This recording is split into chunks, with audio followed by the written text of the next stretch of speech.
Okay. So for the last problem, problem number 5. So for a certain dryer, the feed has a moisture regain of 160%.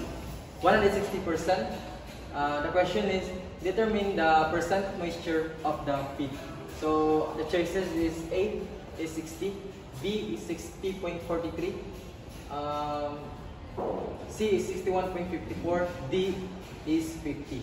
So for the solution, we have the computation of regain. So regain is equals to 100 times moisture of water over dry moisture is equals to 160%.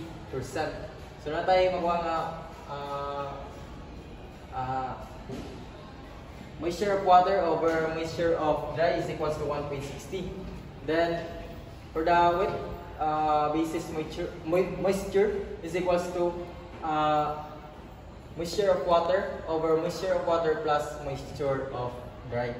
So substitute lang nato ang mga value. So 1.60 over 1 plus 1.60 times 100.